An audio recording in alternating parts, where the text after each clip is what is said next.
Don't worry, we're just waiting on the German. Better than waiting on the English. It'd be taking us years.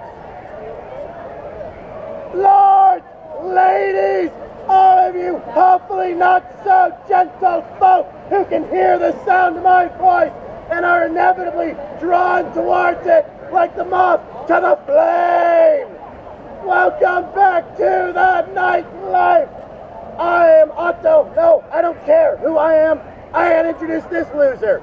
This wine-soaked wastrel of a man coasts on the successes of his ancestors and the wealth of his father. Like you don't. He's a man who was so successful with the ladies. His third wife left him for a nunnery. I answered her nightly prayers so well, she had to go and return the favor. Ramon Saint-Gilles de Toulouse. And you will have to forgive this uncultured German swine for his lack of a proper introduction. For I am also descendant of the Savior of Jerusalem. They don't care. Marquis of Provence. Not impressed. Count of Melway, and heir to the County of Toulouse. While this bumbling Burgundian buffoon, a butcher of words, the reason that syphilis is a problem in Europe again, the bane of his own hopes and dreams, is Otto von Burgundy. Uncultured! Extremely. I am the son of the Holy Roman Emperor. How can I be uncultured? You mean the former Holy Roman Emperor? What? Oh, did you not tell him? You told me to tell him after the fight. No, I told you to tell him before this fight. What is going on? What are you talking about? This is awkward. Otto, I guess I have to tell you now. There was a messenger earlier today while you were unconscious. When? He had one of the 2 times you were unconscious. He had some information about your father, Barbarossa.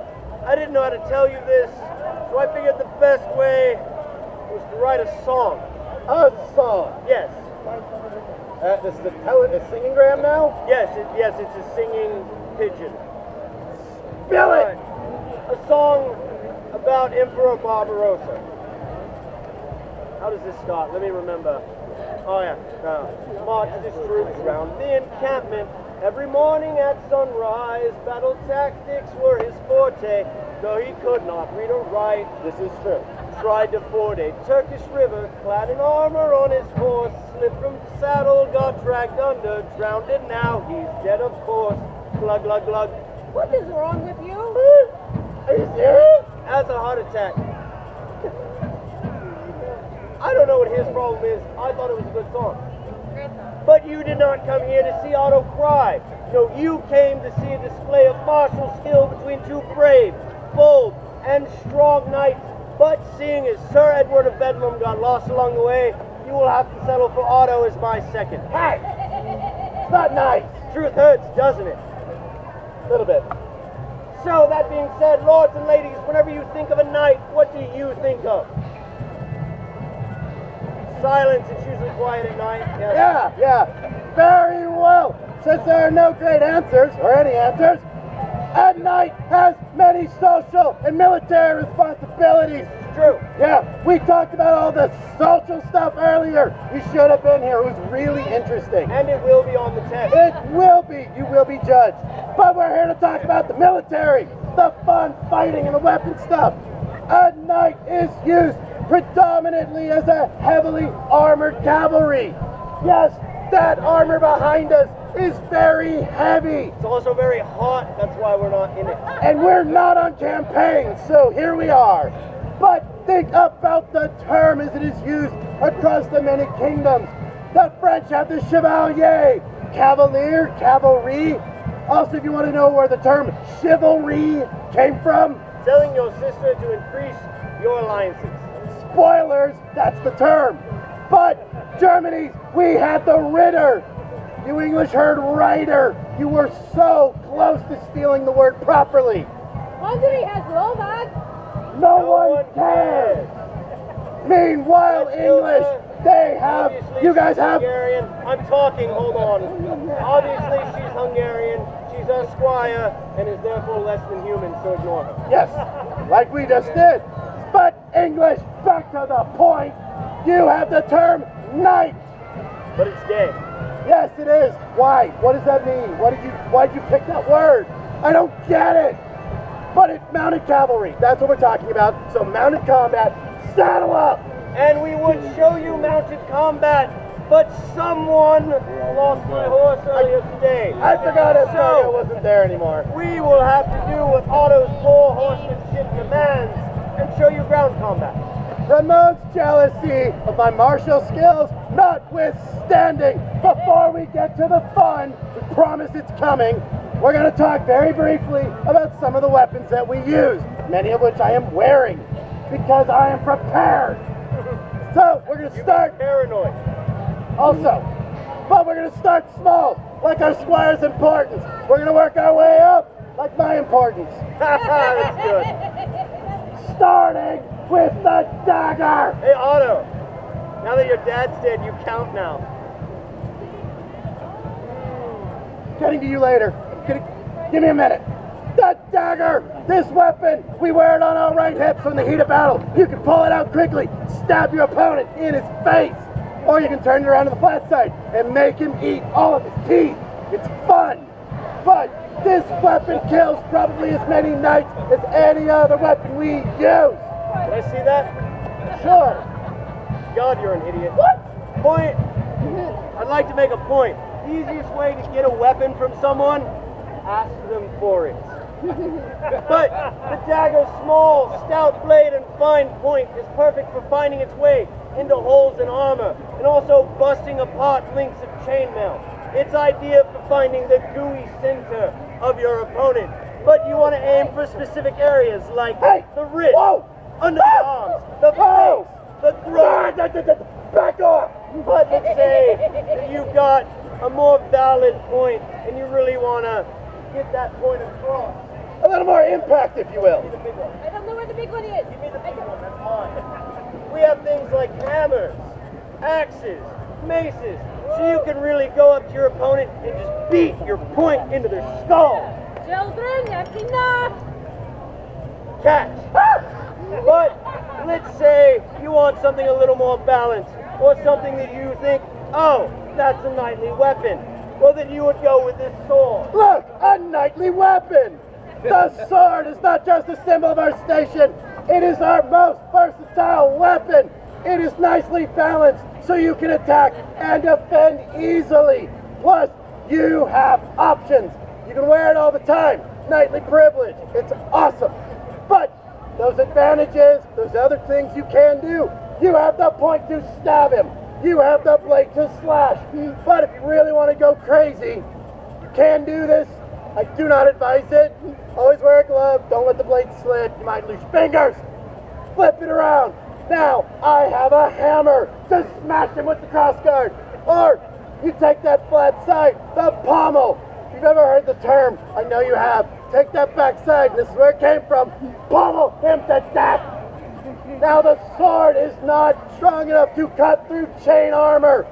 But not everyone we fight wears armor, do they? This is true, and Otto would not have gained his moniker of the Butcher of Burgundy had he fought more equally stationed and armored opponents. Hey! Ramon! What? That was rude. The truth usually is. Arguably, lastly, is our most important weapon. It is the lance or the spear. Unfortunately, we brought the child size today. That one is mine. That explains it. This is why Hungary doesn't have a cavalry. But that weapon, it gives us more power and it gives us more range. You can either throw it into the enemy lines, or that part about the cavalry, put it under your arm, ride that war horse. Couching. Couch it, fine. Right in there and smash it in. That point with the horse under you will break through their armor. Can you see that back, please? Fine. Learn how to hold things. Take it, Also, you're welcome. if you squint just right, it kind of looks like a boat oar, like that which could have saved the late Barbarossa's life from his most vicious opponent, water. Ramon! What? Why did you say that? This is rude. Oh, grow a pair, Otto. It's just your father. Get the thing. Look up. Give me the sword. Wait. No, I'm gonna cut you in your Wait. I'm gonna stab you in your Wait. We've discussed this. Not in public, not in front of people. Besides, why don't you pick whatever weapon you think will give you an advantage? Are you alright? Did you get sweat in your eyes? Shut up! I think that's just his tears. It is natural stench. It's alright. Calm down, Oedipus. Lords and ladies, I don't care what Eleanor says, I'm killing him. While Otto takes a sweet time getting a sword and shield because he thinks it's the best weapon combination ever, I'm going to go ahead and pick this gnarled stick that it looks like Otto chewed on. I'm teething, leave me alone! You only do that once. Is that what Anyway, she said? whenever you're getting into a fight, there's some key things you want to remember. Number one, take advantages, i.e., you want distance from your opponent, hence the stick. The other, you want to take any physical, psychological, or scare tactic you possibly can. For example, Otto here is an idiot, and he's very easy to anger. Oh, what? Butterfly. He's also afraid of butterflies. Just Richard! Ramon, What? it was very rude. You said some very hurtful things today. But they were funny. You're next. Either everything's funny or nothing is, Otto. Yeah, well, it's not gonna be funny what happens to your face. What, like this? Oh my God!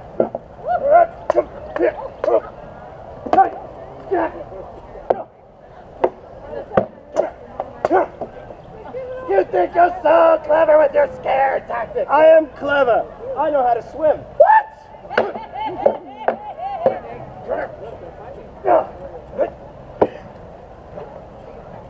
Hey, Ramon! What? Are you pissing blood yet? No, I think I'll be all right. Come here. Besides, joke's on you, Otto. My piss is always that red. And that wasn't wine in your porridge this morning. That was my porridge! I told you to give that to him. No, you didn't! Yes, I did. You guys had porridge? Yes, we did. I'm starving! What did you tell me? Because that's funny, too. Kill you!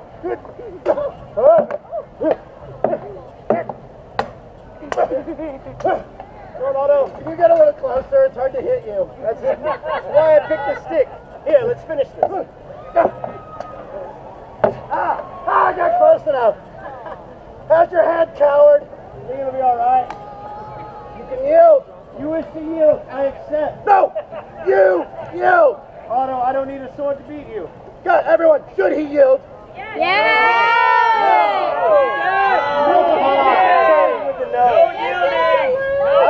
fine.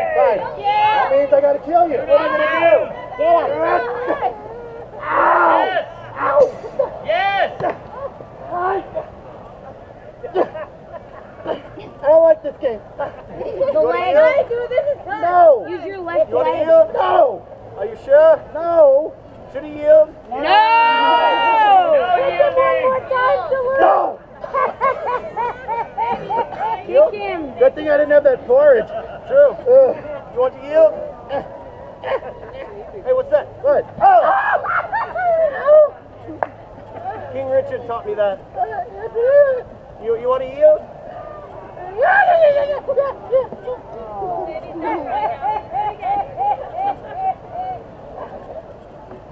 Oh, I didn't follow. Too bad.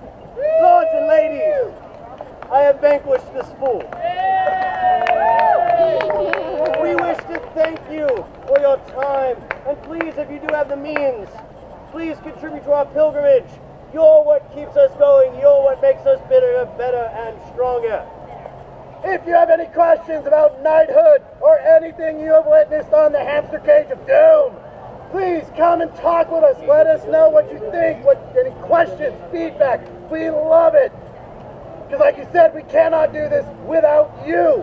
Come back next week. We do 3 different shows a day. That's just our silliness. This is just the conclusion. You haven't seen the beginning, the middle. It's true. Until we see you again, this fool is Otto von Burgundy. And the love of my life is Ramon de Toulouse. Now I'm frightened. Together, we are Burgalouse. Thank you. Thank you for your time. Look, my hand's on your shoulder. Meet you there. Yes, it's yours.